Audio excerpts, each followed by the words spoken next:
So here I have the Thermalright True Spirit 120 Rev.B Ultimate.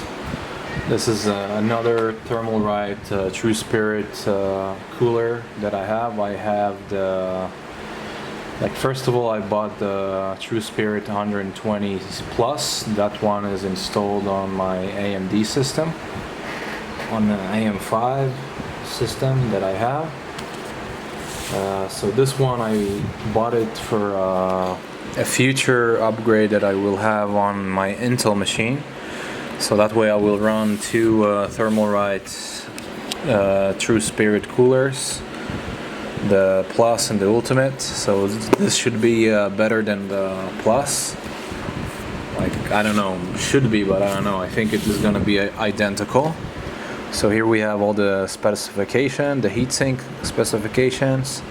It's 157 millimeter height. It has 5 heat pipes, 6 millimeter heat pipes, and we have 5 of them. The fins, 55 fins, copper base. The fan specification is 120 millimeter. It runs up to 1,850 RPM. It has a 29.6 decibel noise, which is pretty cool. I think it's the same fans. Yeah, this is the TL-C12 Pro. It's the same fans that the Plus has. So these are pretty quiet for me, and they push tons of air.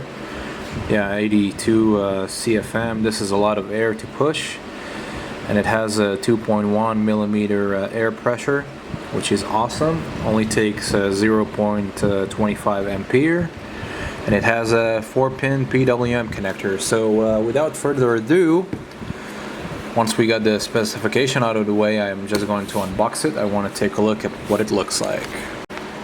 Okay, so I got everything out. This is the heatsink. It has 5 heat pipes over here. It looks pretty nice, pretty clean. It has a gray color on it. It looks pretty nice. Same as the Plus, so I think it's the same quality. So over here you have the installation guide, installation manual, how to install it on Intel and AM4 and AM5. And the fans, these are the C12, the TL-C12 Pro, and initially, natively, this doesn't support LGA 1700 out of the box, but the seller was kind enough to provide us with. I made a video about this earlier, but the seller provided me with the LGA 17XX-SS2. This is an LGA 1700 mounting kit for Intel 1700. So I will be trying it on my Intel build. It has the i9 1200, the 900K. I don't know if it's gonna be enough to cool this CPU, but this is what I want to try, because I have the True Spirit Plus on the Ryzen 9 7950X. So I think that if the 7950X survived this kind of cooler with this kind of cooler, I think this might be the same, might give the same results, but I just want to try. I want to see it for myself to see what it does. And yeah, I will take a closer look. So let's see where we're going to install it at. Over here I have my Intel build. It's inside the desk case that I have. And currently I'm using the Corsair H150i Elite Capellix with the LCD upgrade. So I will have to take that apart. Now I'm not going to replace it right away, because the liquid cooler is still very functional. It's still working very well. It's just some sort of an experiment that I'm going to be conducting.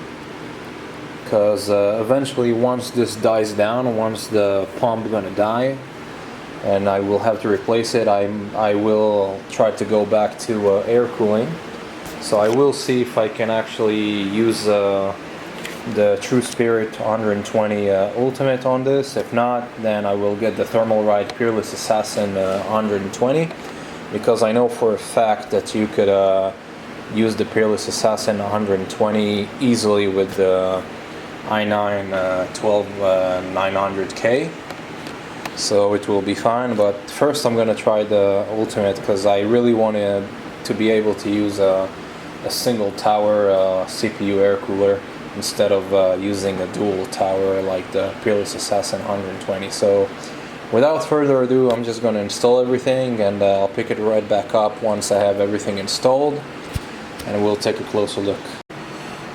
So after I installed it on my gaming machine over here, I tested it a little bit with a few games and ran a few benchmarks.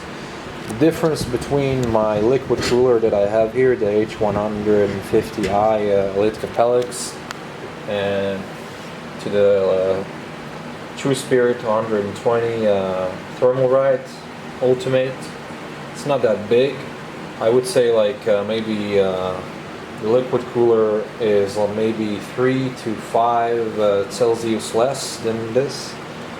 But that's like at most. Like some of the games I saw the same results, so I would say like this costs like, I would say third, not even third, this could reach up to $200 or something like that, the Elite Capellix, and this only cost me like, what was it, like $60? So $200 to $200 and something dollars to almost $60. I mean, only like 5 degrees cooler. I mean, it's at most 5 degrees cooler. So yeah, I don't think it's worth it. So I would definitely recommend getting this thing. It handles the i9 to 12900K pretty well.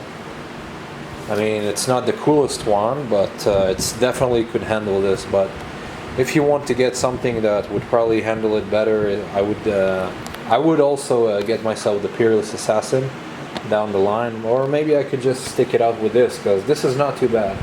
Honestly, I'll be honest with you, it's not too bad at all. So yeah, that's basically been my video about the Thermalright True Spirit Rev.B 120 Ultimate. Hope you enjoyed this video, and I'll see you in the next one. Bye bye.